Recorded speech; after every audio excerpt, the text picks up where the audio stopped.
มาสงขลาพี่น้องเจ้าก็เมืองสร้อยถึงได้มาในวันที่7 เดือนที่11ปลาย19ค่ะข่าวยาม9:50นะในเมืองสิงห์ไทยทำขึ้นได้มาพบมังยากันดังข่าวใส่หนุ่มปอกเนื้อเนี่ยเนาะมาส่งพี่น้องแต้วค่ะดีอยู่ในเมืองสิงห์ไทยแลอยู่ในเมืองสิงห์ไทยแลอยู่ไว้กูวันกูเมืองเนี่ยเนาะก็ทำขึ้นได้เนี่ยเนาะรายการปกได้ตื่นเนี่ยก็พี่น้องแต้วค่ะมาเห็นหูการบ้านการเมืองกว่าจ้อมกันทางเนี่ยเนาะก็ว่าพยายามเมื่อแล้วเนี่ยก็จำปางเลือกตั้งเนี่ยเนาะปี2020จำเข้ามาติ๊กเกี่ยวค่ะแล้วเนี่ยค่ะอันกันมาเห็นหูการบ้านการเมืองกว่าจ้อมกันทางเนี่ยเนาะก็หู1 อัน1ก็หัน1 แมวเนี่ยเนาะพี่น้องแต้วค่ะโคก็โคกอนอะไรมาห่มมือกันเนี่ยเนาะเป็นอันหนึ่งอันเดียวกันกว่าระยะเนี่ยเนาะค่ะอย่าไปมาเปิดขายามเพราะว่าขายามนั้นเนี่ยมันนำไปเอาขาเนี่ยเนาะขายามก็เตะป่นก็เตะตึกยาวเนี่ยเนาะสังหารค่ะเตะมาเปิดขิงเปิดยามวันหนึ่งยาววันหนึ่งเนี่ยเนาะก็เตะจางตกเลินพี่น้องเจ้าต่างเจ้าเขาก็จางเป็นไรเนี่ยเนาะสังหารค่ะเปิดขิงเปิดยามวันหนึ่งยาววันหนึ่งเนี่ยเนาะค่ะขอบคุณนะครับมาทำด้วยข่าวปางเล็กตั้งเนี่ยเนาะข่าวข้อที่1เนี่ยเนาะมาในวันที่7 เดือนที่11 ปลาย19ค่ะลองปางเล็กตั้ง2 แห่ง20เตมาถึงเย้าเนี่ยเนาะปางเล็กตั้ง2 แห่ง20เตมาถึงไหนเนี่ยเนาะมีคนอันมีขว้างปันแคบกลางเจอเตโตมาหมอก5 ล้านปลายเนี่ยเนาะก็ว่าพี่น้องเจ้าเคยเมืองสันดาจึงไตแต่กูเจ้าเคยเนี่ยเนาะกวนนั้นเตมี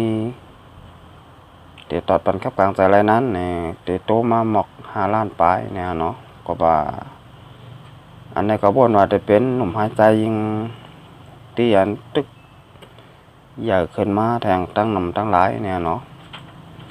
คนนั้นเตตอดแคบกลางใจไรซ้ำอาสากาเนี่ย18ขึ้นค่ะเป็นน้องผู้ปันแห้งบาเมืองไทยบาเมืองมันเนี่ยเนาะบากวนกูเมืองเนี่ยก็ได้ไรอาสัก18ขึ้นเนื้อเนี่ยเนาะสองไก่ตอดแคบกลางใจไรเนี่ยเนาะสังว่าอาสักไปถึง18เนี่ยก็เตะไปตอดแคบกลางใจไรเนี่ยเนาะครับบางเลือกตั้ง2 แห่ง20อันเดจัดเฮ็ดโทเมืองเนื้อปี2 แห่ง20เนี่ยผู้มีส่วนปันแคบกลางใจเตโตมาหมอก5 ล้านก็ภายดังก็มาสิ้นปางเลือกตั้งเมืองหมตุ้มเขาลัดหนังไหนมินนายผู้ดังลัดก็มาสิ้นปางเลือกตั้งเมืองหมตุ้มมาลัดตีสื่อข่าวว่าดาปางเลือกตั้งปี2 แห่ง20อันเตมาในอะไรเก็บหุบขึ้นเส้นหมายผู้ปันแคบกลางใจเติ้งแหล่เจเมืองเขาเย้าโตเย้าเนี่ยก้อยกะอันนั้นล่ะ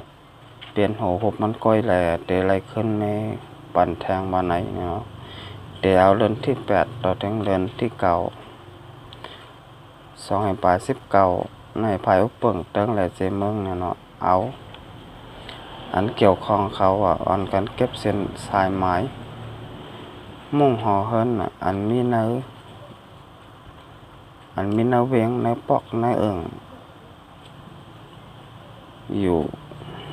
ไว้นั่นเนาะภายตั้งก็มาเส้นปางเลือกตั้งเขาซ้ำเอาอันสายไม้ก้น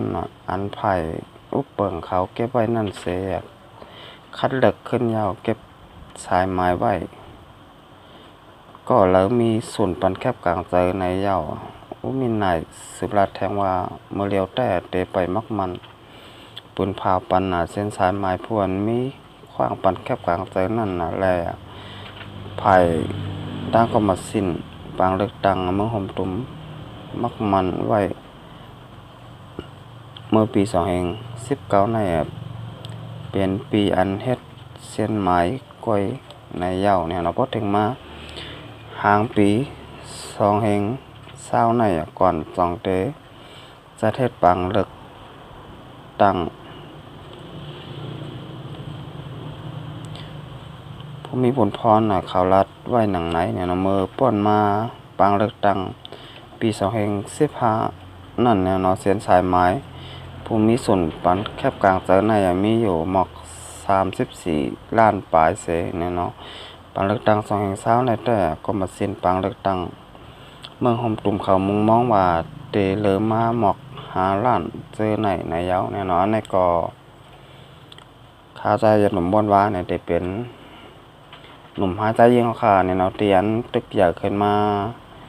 ห้างปล่อยห้างมันเนี่ยกูหวานกูเมืองกูเอิงเนี่ยกับนันได้เนี่ยกูนันติมาเตมาปันแคบกลางใจเนี่ยก็เตโตตอนมาแทงเนี่ยหมอก4-5ล้านเนี่ยก็มาสิ้นปางเลือกตั้งเขารัดไว้จังไหนเนี่ยอันนี้ก็เพราะเขาขาได้มาโดยปีน้องจากกำลังสนับจึงแต่ค่ะ54เจเบงเนี่ยมีไว้อยู่54เจเบงเมื่อปางเลือกตั้ง2015นั้นเนี่ยตารางคนปีน้องจากกำลังสนับจึงแต่ค่ะทั้งสิ่งทั้งหมดเนี่ยก็มีไว้อยู่2ล้านปลายเนี่ยก้อยกา215ต่อถึงเมื่อแล้วเนี่ย219เย้าเนี่ยเด็กเขา220เย้า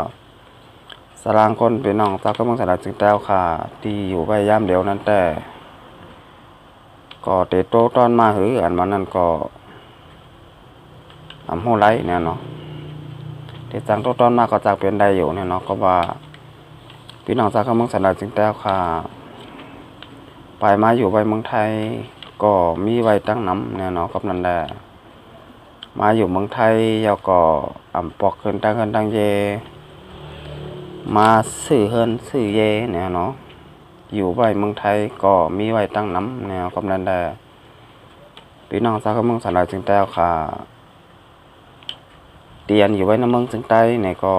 เลยเลยว่ามีไว้อยู่โซนนึงเนี่ยมาอยู่ในเมืองจึงไทย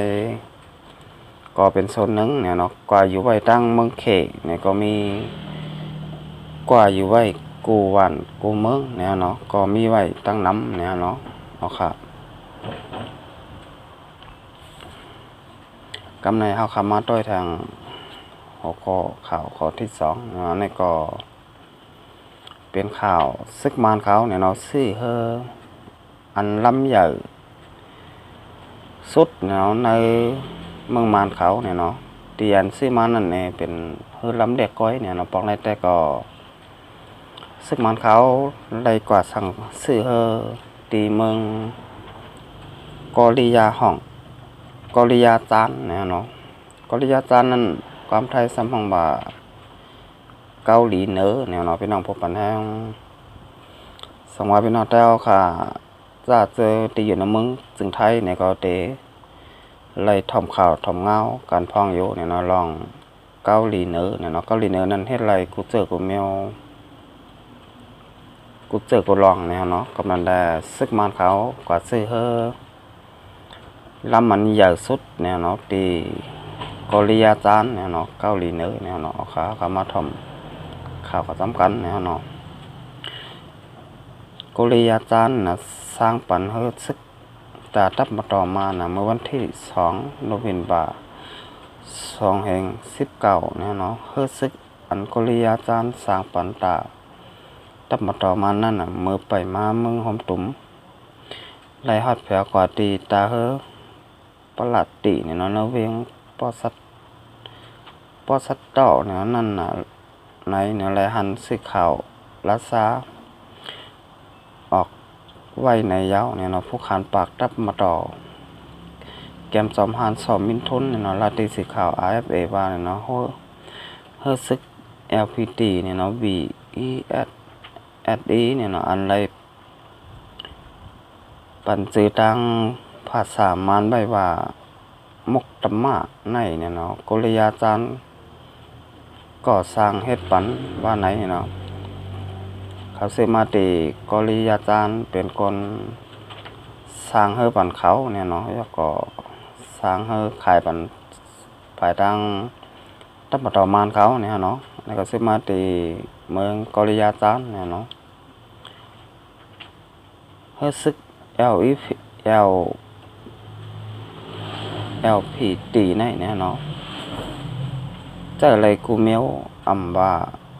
trở phải sức miếu liều quấy này nó trở doi thèm lại lòng con thốt phế sập pháว่าเจอไหนอยู่ว่าไหนเนาะผู้เรียบเพ้นภายตั้งการซึกเขาแต่ลาดวาเนี่ยนะเฮ้อซึกเมียวไหนเมื่องานอำไปมีตาต่างเครื่องมินนั่งเมืองเด็กก้อยเจอตื้อกันเสเนี่ยเนาะต่างยามันแต่มีหมอก1 ปาก22มีตาเนี่ยเนาะตีเนอเฮอตีเนอต้องเฮอในต่างเลยกะกับเล็กโห10 ลำเนี่ยเนาะตั้งเหนือเฮอก็มีปื้นตี2ปื้นตีตาเครื่องมินซึกยาหัดเย็นเนี่ยเนาะเตสร้างขึ้นลงไหลว่าไหนเนี่ยเนาะกึดเหนือมันได้เฮอลำไหนแต่เรียกว่าเป็นเฮอซึกตั้มต่อมันลำหมอนตั้งสุดอันยาวเสปวนว่าไหนเนี่ยเนาะเมื่อ6 ปีซอยปลาย19นั่นก้อยหนังเก่าเนี่ยเนาะมุกตับมาต่อมานเขาเนี่ยเนาะยุคปันตับน้ำวันไรเสเนี่ยนะตับซึกมานเขาไรซื้อเฮอมียกกิโลกรัตเนี่ยเนาะ KIO เนาะ CIASS เนี่ยเนาะ N อันเป็นเฮอลำน้ำลำหนึ่งตีเมืองอินทิยาก่ออยู่เนี่ยเนาะอู้อ่องตัวเงี้ยงเนี่ยเนาะผู้มีสั้นการกับสืบนอกเมืองก็1 ลาดวานเนี่ยลองอันตับมาต่อมันซื้อเอาเฮอซึกตีกริยาจารย์ไหนมันไหนว่าการกับสืบเขาในดีอยู่เนี่ยเนาะแลเฮอซึกลำในก็แลบเต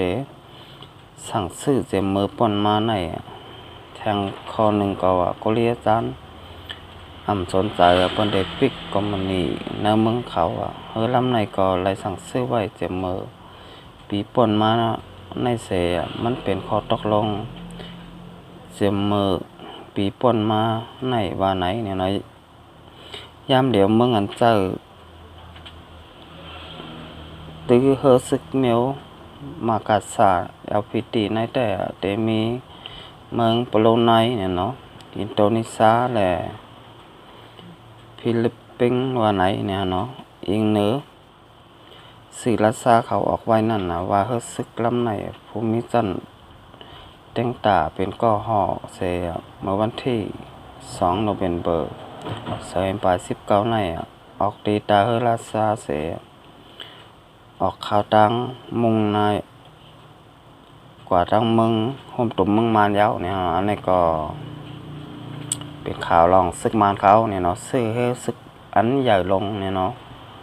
เสเปิ้นเนี่ยเนาะตีเขายามซื้อมาเนี่ยเนาะซื้อตีเมืองสั่งซื้อตีเมืองกริยาจารย์เนี่ยเนาะกริยาจารย์เปลี่ยนความไทยบนห้องว่าเมืองเกาหลีเหนือเนี่ยเนาะอันนี้ก็เปลี่ยนเฮอเตียนคึกแคมเตะเนี่ยเนาะเป็นเฮอใหญ่ลงเนี่ยเนาะต่างกากับเล็กไกลนับโห10 ลำเนี่ยเนาะยาวก็เครื่องบินเนี่ยก็มาลงเหนือเฮอลำไหลเนี่ยเนาะอันนี้ก็เป็นเฮอเตียนใหญ่ลงเตะเนี่ยเนาะเตียนซึกมานเขาไล่สั่งซื้อเนี่ยเนาะตีเมืองกริยาจารย์เนี่ยเนาะเอาค่ะคำพูดในเนี่ยก็รายการพกได้เตือนเนี่ยเนาะก็แต่ย้อนดูไว้ก่อนเนี่ยเราส่งใครมาครบมายากันทางบ้านนานะครับมาส่งเขา